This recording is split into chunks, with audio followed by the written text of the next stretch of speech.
Hola y bienvenidos a un episodio más de Metodología de la Investigación. Hoy quiero mostrarles algunos ejemplos de proyectos de grado de comunicación social y de cómo podemos redactar esos resultados de investigación, particularmente en un primer momento, que es cuando queremos elegir la estructura del texto que vamos a elaborar. Para eso, tengo acá algunos ejemplos de otros proyectos que quiero mostrarles. Voy a comenzar, por ejemplo, con un análisis crítico del discurso. Este proyecto se llama Caracterización de las metáforas ideológicas del modelo de desarrollo propuesto en los discursos de Álvaro Uribe y Juan Manuel Santos. Fue desarrollado por Jonathan Alejandro Sarmiento Castilla en el 2014. Voy a pasar a mostrarles, por ejemplo, la tabla de contenido y el punto que nos interesa, que son los resultados. En este caso, los resultados se han organizado por los dos sujetos que se analizaron, que fueron Juan Manuel Santos y Álvaro Uribe. El primer capítulo habla de los modelos mentales, el segundo de las metáforas ideológicas y el tercero de una comparación entre estos dos personajes que se analizaron. La manera en que se organizaron aquí los resultados tiene que ver con el marco teórico y por eso insisto en la coherencia interna del proyecto. Por ejemplo, si miramos en el marco teórico, vamos a encontrar que se tocó en un primer momento qué es el discurso político y cuáles son las funciones estratégicas del discurso político, y en un segundo momento se tocó la metáfora, porque a este proyecto le interesaba analizar estos dos elementos: hacer un análisis de las estrategias discursivas utilizadas por los dos mandatarios y posteriormente analizarlos o comparar en qué se parecían y en qué se diferenciaban. Si vemos acá, tenemos un primer capítulo de modelos mentales que se dedica a todos los elementos del análisis crítico del discurso y un segundo capítulo que habla de las metáforas, que era la segunda parte del marco teórico. Finalmente, una comparación. Entonces, lo primero que debemos tener nosotros claros como escritores es cuál es la estructura de mi texto. Pero en el caso de un proyecto de investigación, esa estructura ya está dada por la coherencia teórico-metodológica. Si yo he hecho un muy buen marco teórico, en mi diseño metodológico tuve en cuenta esas mismas categorías o teorías o variables, y finalmente cuando yo vaya a redactar los resultados seguramente voy a seguir la misma estructura, también teniendo en cuenta cumplir con los objetivos específicos, que en este caso tenían que ver con descubrir cuál era el discurso sobre el desarrollo y comparar estos dos personajes. Vayamos ahora a mirar dentro del texto cómo se organizan esas ideas. Cuando iniciamos el punto número 4, siempre hacemos una especie de introducción más global. Por eso, al arrancar el capítulo, tenemos que volver a presentar el contexto histórico, social, lo que estaba ocurriendo en ese lugar, en esa situación. Y después de presentar qué estaba ocurriendo, ahí sí podemos decir cuáles fueron los propósitos de la investigación. En este ejemplo, analizar el discurso desde el análisis crítico del discurso. Y luego, ¿qué hicimos? Analizar. ¿Qué analizamos? En este caso, un corpus. Entonces, desde que iniciamos nuestro capítulo de resultados, tenemos que volver a la estructura básica de cualquier texto, que sería iniciar diciendo qué está pasando, qué hicimos, para qué lo hicimos y cómo lo hicimos. Por eso es tan importante la precisión metodológica. ¿Cómo hice el procedimiento de recolección y análisis de la información? Eso lo diré en la introducción de mis capítulos de resultados. Después de decir qué estaba pasando, cuál era el problema y qué fue lo que yo hice para resolver ese problema desde el punto de vista metodológico, analizar, aplicar entrevistas, hacer una observación, ya puedo empezar a mostrar mis resultados, pero esos resultados los debo mostrar de manera ordenada. Y es importante que yo le explique al lector de qué manera he organizado esa información. Por ejemplo, podría ser el listado de todas las variables o subtítulos que contiene mi capítulo, para que él tenga claridad sobre en qué orden va a encontrar las cosas o qué tipo de cosas va a encontrar allí. Muchas veces las personas solo leen la introducción y a partir de allí deciden si el texto les sirve o no les sirve. En este caso, ya se presenta la situación, estamos en Colombia en el 2010, 2011, hay un cambio de presidente y hay un cambio de las lógicas discursivas. Se hace entonces el análisis de 36 discursos y a partir de aquí ya se empiezan a mostrar los resultados de ese análisis. En este caso, como es un análisis crítico del discurso, lo que se hizo fue estudiar los discursos de esos presidentes y segmentarlos. Cuando nosotros hacemos un análisis de textos, debemos ir sacando fragmentos de esa información en las cuales aparecen nuestras categorías. Y eso lo vamos a utilizar acá, como por ejemplo lo hace el compañero, con destacados, con viñetas, con gráficas, tablas, ilustraciones. Debemos elaborar entonces de una manera sintética elementos, ilustraciones, gráficas, infografías, todo lo que nos permita contarle al lector qué fue lo que hallamos y presentarle esa información de una manera atractiva. Entonces, por ejemplo, acá él, después de analizar todos los discursos que analizó de Uribe, elabora, por ejemplo, esta tablita para mostrar cuál es la percepción del uribismo frente a la violencia como un hecho histórico del subdesarrollo. Aquí lo que tenemos es la interpretación o la categoría que él encontró, que en este caso le puso el ejemplo de realidad, y al frente la frase del discurso donde se ve este elemento de realidad. Aquí tendríamos ejemplos y de esa manera se van describiendo. Es importante que ustedes no solamente hagan cuadros y gráficas, sino que después de sus cuadros y gráficas expliquen qué significa eso que acaban de poner allí. Y esa interpretación debe ir entrelazando elementos de lo que se halló, en este caso de los resultados. Tenemos un hallazgo y también debemos tener un análisis desde el punto de vista de la teoría. Y tenemos otra gráfica, otro ejemplo. Tomando los elementos también del discurso de Álvaro Uribe, se elaboró este esquema de causa y efectos. ¿Eso de dónde sale? Del mismo discurso. Entonces vemos que no solamente se toman categorías que están amarradas a la teoría, sino también categorías emergentes de lo que uno va interpretando de esos textos. Ya se podría empezar a mirar cuáles son los elementos teóricos que aparecen acá. Por ejemplo, un elemento teórico es la legitimación y la deslegitimación, que según los autores son las estrategias discursivas. Entonces, lo que hace el analista o el investigador es encontrar esos elementos que están en el texto y luego interpretarlos a la luz de lo que dicen los autores. Al final del capítulo es importante que se haga a manera de conclusión o a manera de cierre un análisis global que permita sintetizar cuáles fueron todos los aprendizajes de ese capítulo. E incluso podríamos hacer, en este caso, pues como son dos personajes que se analizaron, está segmentado el capítulo en dos partes. Una primera parte para analizar todo lo del texto de Uribe y una segunda parte para analizar el texto de Juan Manuel Santos. Y un tercer capítulo en el cual se hace un elemento comparativo. Aquí les muestro así de manera general que se pueden elaborar otras gráficas y tablas, todas con el propósito de explicar. O por ejemplo, como se hace acá, en la que para poder definir un concepto desde el lenguaje de los actores se toman fragmentos y citas de los textos que se analizaron. Si estuviéramos hablando de entrevistas, pues igualmente podríamos poner comillas. Aquí, como eran discursos, el compañero les puso un código y un número. En este caso, en el discurso de Juan Manuel Santos, número 10 y número 17 se repite este tipo de frases, como que la meta es dinamizar ciertos sectores para lograr un crecimiento sostenido. En este caso estamos haciendo citas. Debemos ser muy apegados a la norma en este sentido para demostrarle también al lector de dónde estoy tomando yo mis afirmaciones. Porque si yo como investigador realizo afirmaciones, pero sin saber de dónde las he tomado, eso sería un juicio de valor. Y no podemos incluir en nuestras investigaciones juicios de valor, sino que por el contrario, debemos siempre mostrar las evidencias. En este ejemplo que vemos acá en esta tabla, entonces se hace a manera de síntesis. Tenemos las implicaturas políticas. Si quisiéramos saber cuáles son las implicaturas, en el marco teórico van a estar todas las implicaturas políticas, que en este caso él las tomó de varios autores. Por ejemplo, Chilton y Schaffner. Ya ahí tendríamos que entrar a mirar cuáles fueron los autores que se tomaron en el marco teórico. Pero como pueden ver, en los resultados no se trata de volver a repetir todas las teorías que estaban en el marco teórico, sino de que ya tenemos un conocimiento, ahora miremos en la realidad dónde encontramos eso. En este caso, él escribe, en el discurso de Juan Manuel Santos número 6 aparece esta frase y en esta frase se evidencia una implicatura política de autoridad. Y así sucesivamente Pudo haber encontrado muchas, pudo haber encontrado 30, 50 implicaturas en todos los discursos que analizó, pero en los resultados no podemos poner todo lo que hallamos, sino que mostramos de manera significativa lo más importante.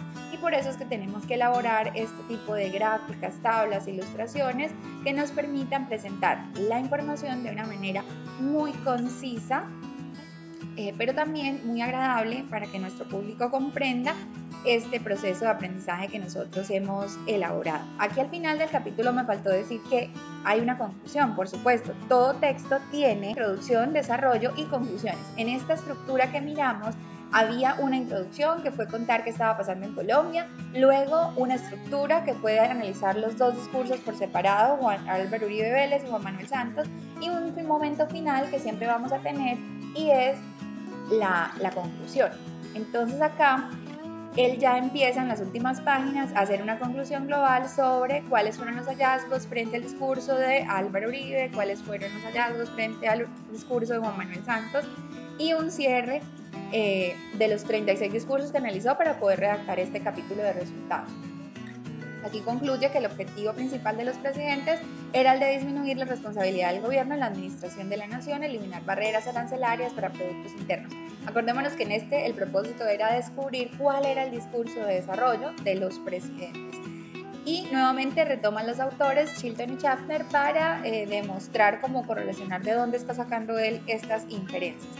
Como pueden ver, es un proyecto bastante grueso y denso teóricamente. Entonces quiero mostrarles otro ejemplo radicalmente opuesto. Pensemos, por ejemplo, en que muchas veces hacemos proyectos de intervención. Eso también lo podemos hacer, proyectos de investigación, acción, participación o proyectos de alfabetización, de transmisión de información. Les quiero mostrar que se llama Estrategia de Alfabetización Digital para el Semillero de Investigación en Ciencias Sociales Falsborda, realizado por Juan Álvaro Medina y Juan Camilo López en el 2019. En este caso, el proyecto tuvo un objetivo puntual que fue, primero, conocer cuáles eran las problemáticas que presentaba el semillero y en un segundo momento hacer un proceso de intervención. Entonces miremos que como fue una intervención, el capítulo de resultados está dándome más hacia lo que se hizo. ¿Qué se hizo? Pues primero un diagnóstico, luego se diseñó y se planeó una estrategia, luego se ejecutó esa estrategia y finalmente se evaluó la estrategia.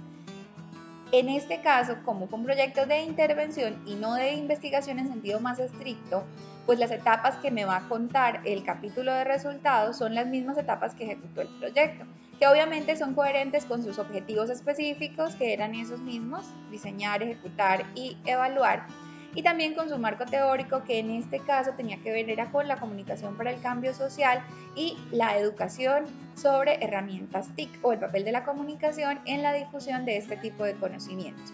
Y ya cuando vamos a los resultados, por ejemplo, miramos el diagnóstico, aquí vamos a encontrar en este tipo de proyectos de resultados más relato, porque evidentemente se realizó una experiencia de intervención. Entonces lo que hacemos es casi que sistematizar la experiencia, contar de manera cronológica de dónde surge la experiencia, cómo se halló la población, por qué esa población es pertinente, describir el contexto en el que ocurre esa situación. En este caso, ellos también utilizaron una encuesta como elemento diagnóstico, pero más adelante hicieron también unos árboles de problemas y árboles de soluciones que permitieron elaborar esta matriz inicial de reconocimiento del grupo con el cual se trabajó, y a partir de ese reconocimiento del grupo ya se pudo pasar al diseño y ejecución de la estrategia. Como esto es una recopilación de una experiencia, pues vamos a encontrar muchas fotografías, entrevistas, fragmentos de la información que ellos mismos nos contaron. En este caso, como fue un proyecto que también vinculó la creación de una página web, de un fanpage, pues podemos también incluir todas esas evidencias del trabajo que se ejecutó, cada uno de los talleres que se realizó. Entonces vamos viendo que es más una relatoría, aunque como estamos hablando de la comunicación, sí debemos ser juiciosos con los procesos de diseño, planeación, para que quede claro que hubo un plan de trabajo y no un montón de ideas sueltas o un montón de actividades que no se planearon de manera estratégica, sino que por el contrario se realizó un diagnóstico muy juicioso y a partir de allí una planeación estratégica que dio pie a la creación de diversos talleres. En este caso fue una estrategia de educación y comunicación. Entonces se relata cada uno de los talleres en la parte de ejecución. Y allí incluso los jóvenes lo hicieron pues taller por taller, contando qué se ejecutó en cada taller, ubicando allí las evidencias del trabajo realizado. En el fragmento de evaluación, como esto es un proyecto de cambio social, no nos interesa tanto los resultados en cuanto a impacto numérico, sino al aprendizaje que las mismas personas pudieron evidenciar y pudieron expresar. Entonces se muestra cómo ellos avanzaron en este ejemplo puntual en la producción de contenido para sus redes sociales, en aprender a manejar sus propias redes sociales y en apropiarse y también generar espacios de encuentro, que era lo que se buscaba con el semillero. Y otros hallazgos que hayan podido resultar de allí. Obviamente también resultados tangibles como crear la página web, crear la página de Facebook, como crear las publicaciones o realizar los eventos, pero sobre todo el aprendizaje de las personas. Este sería un ejemplo bastante diferente porque estamos más bien relatando una experiencia. Pasemos a otro ejemplo más cualitativo, por ejemplo cuando tenemos proyectos de corte etnográfico. Este es el ejemplo de Mundos de Vida Juvenil desde el barrismo, la banda del Indio, en el Cúcuta Deportivo. Este proyecto fue realizado por Mónica Cacique y Jonathan Julián Rico. Vamos a mirar su estructura de su capítulo de resultados. Miremos, por ejemplo, en el número 4. Claro, ya les dije que era una etnografía. Cuando hablamos de etnografía, casi que la misma metodología me da las pautas de lo que yo debo hacer. En este caso, el primer paso pues fue hablar del territorio. Por eso en la primera parte pues vamos a encontrar eso, cuál fue la construcción del territorio para esa barra. Y ya en la segunda parte, el marco teórico puntual que ellos analizaron.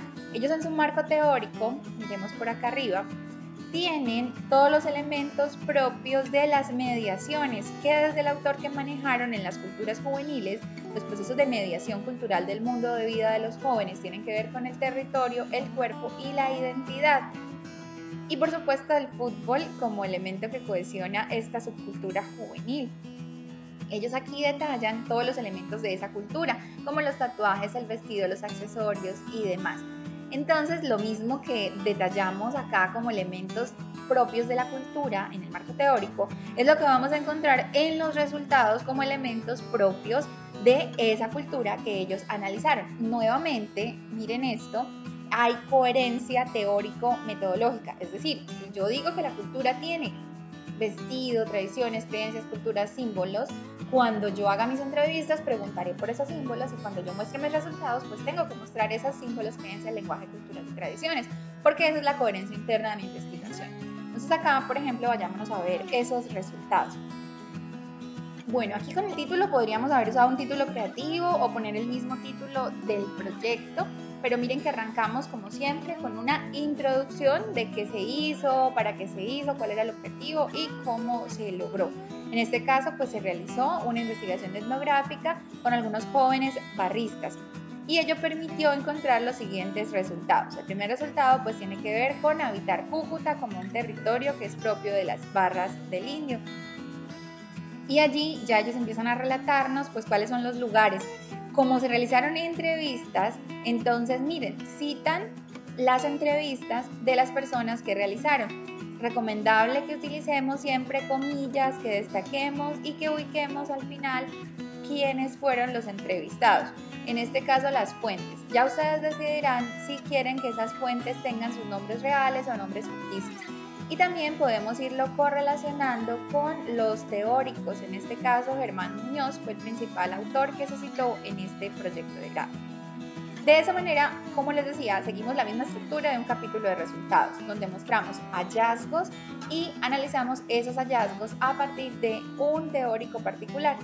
Como ellos hicieron el rastreo etnográfico de los lugares, pues hacen el mapa de Cúcuta y los lugares en los cuales esa barra tiene presencia, o ellos pudieron presenciar también actos culturales o murales de esta banda.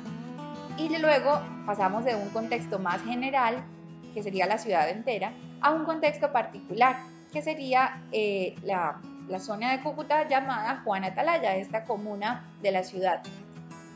Entonces también vemos que el capítulo tiene una estructura que va siempre de lo más general a lo más particular, para ya allí en el territorio lograr describir de manera más puntual. En este caso había que mirar los murales, los grafitis y la manera en que ellos se apropian del territorio. Por eso la investigación incluyó ese recorrido por los diferentes terrenos y mostrarnos estos hallazgos.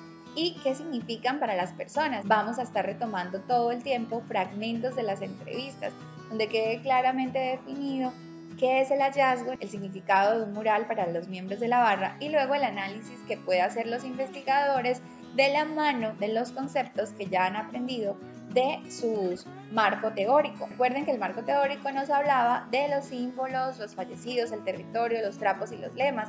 Ellos, por ejemplo, analizan cómo en un mural están presentes todos esos elementos de la cultura. Ahí vemos entonces, miren esto qué tan interesante, una gráfica que me está mostrando un hallazgo, como lo es el mural, pero también me está mostrando todas las categorías teóricas que se trabajaron desde el concepto de cultura en el marco teórico, y de esa manera yo estoy correlacionando la teoría con la realidad, que es finalmente lo que se espera en un proyecto de investigación. Quiero mostrarles otro ejemplo radicalmente opuesto, que sería algo más corporativo, porque en comunicación también hacemos investigación en las organizaciones. Por ejemplo, Rubia Alejandra Salamanca realizó la investigación Análisis de la Identidad Corporativa en la Universidad Francisco de Paula Santander, pero todo tiene la misma estructura. Miremos, por ejemplo, el marco teórico de Ruby. Ruby enfocó, por supuesto, iniciamos de lo más general, que es la comunicación corporativa, que es la identidad corporativa y qué características tiene, específicamente la identidad visual. Eso desde el punto de vista del marco teórico. Ya luego en el diseño metodológico, pues ahí son instrumentos relacionados con el tema, y miremos entonces el capítulo de resultados, donde ella descompone la identidad institucional en los elementos que le dan los teóricos, que son la identidad visual, la identidad verbal y cultural, la identidad ambiental y por supuesto la percepción que tiene el público frente a estas identidades. Pero ¿de dónde sale este orden, esta estructura? Del marco teórico, porque en el marco teórico es que ella descompone qué elementos o qué características tiene la identidad corporativa. Y a partir de eso es que puede elaborar todo su proyecto de grado. Pasemos entonces a mirar cómo quedaron esos resultados. Iniciamos siempre con un título, que ya les he contado, puede ser el mismo título de su proyecto de grado, y luego pasamos en el primer capítulo a contar pues qué fue lo que realizamos y cómo se realizó la investigación. Ella retoma algunos elementos teóricos para poder volver a ubicar al lector en qué es lo que se deseaba realizar, en este caso qué es la identidad visual, qué elementos se componen la identidad visual, en este caso son 3 subcategorías, y luego ya vuelve y recuerda los conceptos para poder pasar a los posibles resultados. Aquí tenemos la primera, la identidad visual. Entonces ella retoma el autor, que en este caso es Costa, para definir el concepto, luego explica cómo lo viene manejando la universidad, que fue el lugar que ella estudió, y finalmente pues presenta el análisis del resultado de sus encuestas. La pregunta que ella realizó en la encuesta fue: ¿cuál de los siguientes logos es el logo de la universidad? Y 43% de las personas respondió que era este. De esa manera ella pudo saber qué porcentaje de la población conocía realmente el logo oficial de la universidad. Pues como pueden ver, aquí estamos viendo los resultados de una encuesta, y uno diría, bueno, una encuesta son solo porcentajes, pero ustedes lo pueden presentar de una manera gráfica, muy agradable, para que sea también muy atractivo. Y en este caso los comunicadores tenemos mucho que contar, porque no podríamos solamente hacer gráficas y tablas de barras como las que nos va a mostrar Excel, sino que podríamos hacer infografías o cosas mucho más interesantes, atractivas desde el punto de vista visual. Y también en el texto pues van a aparecer nuevamente los resultados de esas encuestas. La estructura será la misma. Tomamos primero cuáles son nuestras categorías teóricas y luego vamos a empezar a descomponer todos los hallazgos a partir de lo que encontramos, ya sea en entrevistas, en encuestas o en análisis de textos. Para presentar esa información pues lo podemos hacer de manera gráfica, y a la par del hallazgo se va haciendo el análisis con lo que los autores nos han enseñado sobre esas categorías teóricas. Por supuesto, insisto, siguiendo también la estructura básica de cualquier texto: introducción, desarrollo y conclusión. Estos serían algunos entonces de los ejemplos que quería mostrarles el día de hoy para recordar o para repasar un poco cómo podemos redactar resultados de investigación en comunicación social. Les mostré entonces ejemplos de un proyecto de análisis crítico del discurso, de análisis de la identidad corporativa y también de un proyecto más de corte cualitativo etnográfico. Vimos también un proyecto de intervención social que tiene una estructura más asociada a la sistematización de experiencias. Eso sería todo por hoy, espero que les haya gustado y por supuesto estaremos conectados para contarles un poco más de metodología de la investigación.